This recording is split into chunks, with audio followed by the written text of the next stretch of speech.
cartridge. Just give a little blow. Before you sync your controller, you have to blow into it. That's how you avoid controlling D6. Yeah. That's funny. But yeah, just to talk about the matchup, it's going to be interesting. You know, it's going to be interesting to see how Jakal gets around, like, you know, the blockade of. Love that. Yeah. That was clever. That was cute. Yeah, exactly. And you saw right there, one fair got rid of 3, you know, sand blocks. So as long as Jakal has, like, you know, quick and easy options to get rid of, you know, the Minecraft blocks, it's at least going to make his job a little bit easier in getting in. Because once Wolf gets in on you, you know, it's off to the races in regards to how much damage you can get off. Oh, yeah, for sure. But I feel like against a character like Wolf, your advantage as Steve is going to be so huge. Just off of, like, one hit, you could get so much damage, you could capitalize so much, and you'd be able to get a lot of time to be able to build up resources. But now the challenge becomes, how do you actually escape the ledge, especially when you're fighting against somebody who's such a prominent ledge trapper. That was almost sick. I got hit by that. I'll give it real. Yeah, I definitely got up in place thinking, like, hey, you know, I'm safe here. That's going to be the fastest option. But you know what? AKFirez is going to be escaping with the skin of his teeth. Both of them at semi-even percent. Jakal just needs to be the one constantly putting on the pressure because, look, he has no iron. That means no anvils and no minecarts out of the corner. Yes. So now he's going to be forced into a low up B, but misses the 2-frame. Yeah, no, resource management is such, like, a huge part in most Steve matchups. But, again, you know, depending on how, you know, quick you are at forcing the issue, it's also going to be huge. As you see right there, you know, AKFirez is getting a little bit of a break, going to mine to get some, you know, metallic resources, and has essentially a, you know, a loaded gauntlet here. But the back throw, just going to get into the first row of seats for that first stock for Jakal here. I like how Jakal is now respecting space, you know, just sort of giving him a little bit of time, doesn't want to eat an unnecessary hit. But still, there's always the constant pressure of being the one to approach, no matter how big of a lead you have, because you really don't want to give Steve the time to be able to get resources. What a block extension as well, just being able to still use the bounce of that to his own advantage. That's already 47% and climbing. Yeah, if you're something you have to be conscious of against, you know, any sort of matchup against Zombie, Steve, Alex, whoever it might be, is, you know, being very conscious of where the blocks are when you're getting grabbed or, like, you know, hit for a combo follow-up, because, you know, you can really see some stocks being stolen early from you. Oh, no, yep, there it is. The down smash, air dodge. You get to throw out a big old hitbox and put in the down smash, you get to detonate the TNT, and because you're no longer standing on a surface as Steve, you're able to air dodge before the explosion actually comes out, and it cancels the end lag of your down smash, so. Yeah. Excellent implementation of tech there, and he found the stock. All right, good upbeat back from the stage from AKFirez, but Jakal going to be in position to get the back throw here. A little bit of some sus DI, but still not at a high enough percent where that's going to kill. Yeah, also look how few blocks AKFirez actually has to his name. Jakal keeps on pressing a lot of these F till 2 frames really early, but you know what, that's A-okay because he still didn't take any percent for it in the slightest. So now AKFirez, with not a lot of blocks to the name, Jakal needs to, this is the time for him to really push in. Yeah, you know, like we mentioned, resource management is such a huge aspect of fighting this character. But, you know, the resources that AKFirez does have to play with are a little bit stronger, a little bit more durable, so they are going to be able to sit back and, you know, garner some more resources. But, like I said, only a lot of stone and a lot of iron, not really a lot else working with them right now. Oh, but that anvil hit is going to be so big as he does get one more iron. That is, again, going to be his out-of-corner option. Minecart is so important for Steve to constantly have available to him. Jakal not actually finding the follow-up there quite yet. Really like the F-smash there because if Jakal chose to run in, the hitbox would have been extended. Yeah, you see Jakal again just playing the patient game, you know, at least keeping the pressure on, whether it be with a fair or a laser on AKFirez to let him know that Jakal still has a pulse. But still, you know, Jakal has a pretty sizable lead here. You know, he doesn't really have to overcommit to anything super crazy. Who gets that neutral air, tries to get the F-tilt follow-up afterwards, and now he's starting to mix up his timing just a little bit more, trying to compensate, but still not able to pin AKFirez down. The window, of course, is still going to be a little bit difficult to hit, but he's trying. Yeah, almost getting lapped in percent right here. The dash attack will at least set up for another disadvantage shade, and no iron, like we mentioned again. Wow. Not going to be able to drop an anvil. That was really funny. That block came in pretty clutch. He's still living it. You know what? He was able to get this big grab, presumably a down tilt right here, but no, pressing it a little bit too soon and gets caught in all of that end lag as Jakal is just able to whip punish him and find that stock. So I feel Jakal did like a lot of mid-range waiting, I think, especially the times when he would just like jump above his shield. That back heel was so smart. Yeah. He jumped above him. AKFirez thought he was going to land aggressively. And then he didn't immediately press a button. He stuffed out the up tilt. Yeah, once Jakal obtained the lead, that kind of just changes the whole complexion of the set. Like, against these, resource management characters like Steve, it's one thing when they're in the lead and they're able to farm their resources and, like, work with that. It's another thing when they're at a deficit. Jakal's like, okay, you can put up these blocks and retreat and, gather all the iron and steel you need, but, yep. There's only so much you can do. You're going to eventually have to engage with me. And, Jakal just won the better in a lot of those scrums. So we'll see what changes AKFire makes here. Yeah, but Jakal's just doing a good job of just constantly being in his face, not giving him too much time to actually put up blocks. And there he does it again. The TNT down smash. It's so difficult to challenge. Both of the hitboxes are just so huge. And you just have to respect them sometimes. Yeah, but Jakal, riding the ship once again, and a kind of an awkward block layout there as AKFirez, trying to get back down to center stage.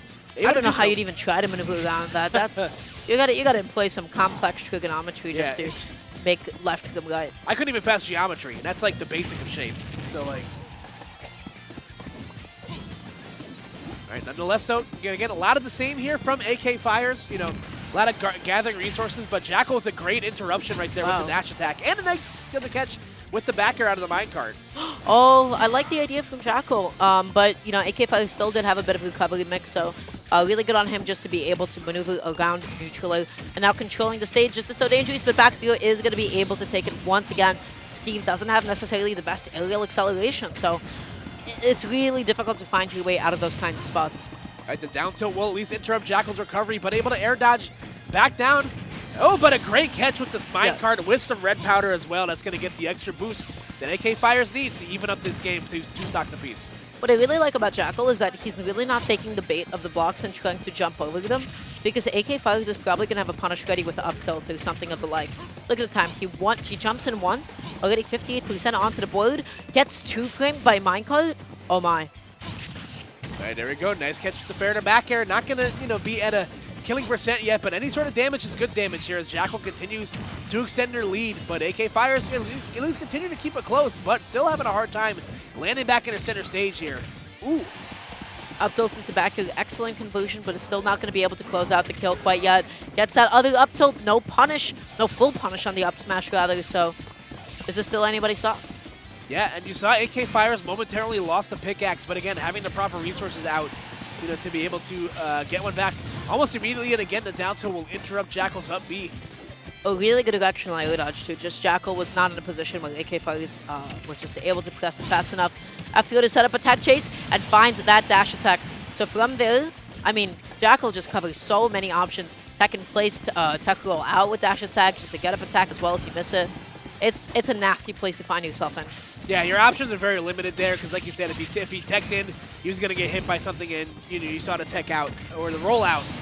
He got hit by the dash attack. But again, great evenings of the guard right here from AKFirez with the back air, and we've seen these insane conversions before. Look at that, 59 off one exchange, Dara. My goodness. Oh, and Jakal just trying to find his way to be able to get back on, but this is so dangerous. I don't believe he has a double jump. I like that side B because even though he ate the hit, you know what? He got his double jump back. Indeed. I had the same visceral reaction. Whoa! He almost had a back air. Yeah, Jakal almost getting the equalizer there. Ooh, but the back air from AKFirez will even up the game here, so we will see a third game between these two. Again, great adjustments there from AKFirez. Again, it's one thing when you're able to mine those resources, have them on deck, but, being on a deficit versus not being on a deficit. And, AKFirez did a really good job, at least, keeping it close and converting on those, those long strings in neutral you can see from the Minecraft characters. You see, up tilted to imagination be a very popular sort of, low percent combo starter. So any sort of damage you can get, obviously is going to pay off in spades. So we shall see. Who comes out on top here? Jakal looking to avoid an uncharacteristic 7th place finish here. Well, AKFirez looking to score a pretty solid win. My God. What happened? He just hit him with a floater and then just stared him in the eyes. I think he might have wanted to press like grab or something, I guess, right? But just maybe an input was needed. But you know what? At least he just has to be able to shake this off. He has to get back onto stage as soon as possible. AKFirez taking the time to be able to get some more tools. Now finally has gold tools on deck. This is starting to get really scary for Jakal if he doesn't close in on him. Yeah, and again, Jakal, not rushing and overextending in a situation where they shouldn't have to. But a great F smash through the the sand block from AKFirez, but we're applying a lot of shield pressure to Jakal right now as Jakal kind of takes his foot off the gas, step backs a bit. So this block layout from AKFirez is always just so interesting because, honestly, I really haven't seen so much of this. Like, Jakal's advantage is getting constantly interrupted, and he's putting the blocks above platforms in ways that, like, back air is no longer relevant. Yeah, exactly.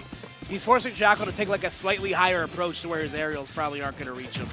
Ooh, but a great back air right there from AKFirez as Jakal. Okay, good weight on the platform right there. He was getting hit by that a lot, but going to get caught by the forward throw and just not going to reach right there. Yeah, now AKFirez is going to be sitting at 137%. Back throw should not be able to do it. And now with so much iron on deck, he could just mind code basically for free, but Jakal missing his punish. See what the options from Jakal. Okay, yep, good use of the mind block to get off the ledge and then, advance forward from a slightly higher advantage state. AKFirez is in a bit of an awkward position to try to follow up from the up airs. That back throw, look at that. There it is. Look at the way that he's constantly setting those up. Yeah. He's putting them in places where the angle of both back air and back throw will just it'll be stopped. Yeah, those blocks definitely might be multi-purposeful. Allowing AKFirez to take a second to get back to the ground, but also like you saw in those scenarios where it allows him to save himself. But yeah, and also stuffing Jakal's recovery slightly there, so Jakal on the back foot a bit.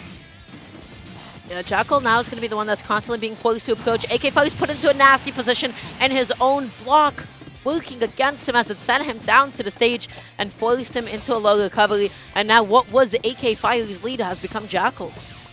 Yeah, you see Jakal taking their time, shooting through the blocks, not wanting to sacrifice this lead right now, especially given that AKFirez has no damage on them right now. So AKFirez, one's mind card away, one F smash or an anvil away from taking the stock, but the backer not going to seal it off as Jakal bounced off the mind. The block stopped. The block saved him again.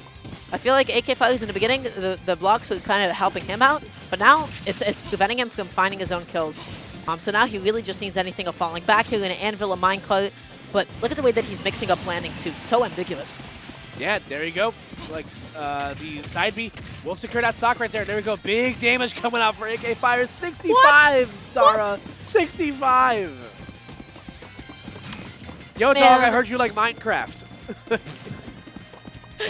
Wow. That's not a reference I expected to hear today, man.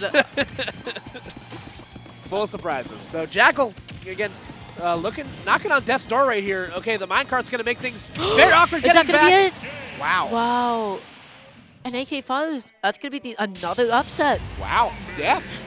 Excellent stuff from AKFirez with the upset win over Jakal. So Jakal, like we mentioned, uncharacteristic 7th place finish here at Fusion. A place where he's, usually patrolling in like the top 3, top 2, top 1 in the last couple of weeks. So, yeah. Mans came out to play today. Good stuff from AKFirez with the upset. Wolf recovery is tough. Yeah. That thing is not great. You are often forced to recover from same positions. Wolf Flash, the hitbox, the side B hitbox comes out 1 frame after he's out there. Really? That's why he's so vulnerable. Yep. He's out there, he's vulnerable, and then his hitbox actually comes out. So as long as your hitbox is there before his, you'll always win that trade. Yep. Because that timing is just like that. Wolf, because of just like how quickly he falls, like he doesn't have like too much ability to be able to mix in that position. It's tough. I can't snap my fingers? Huh? I don't know how to snap my fingers. You don't know how to snap your fingers? Nope. Huh. Interesting.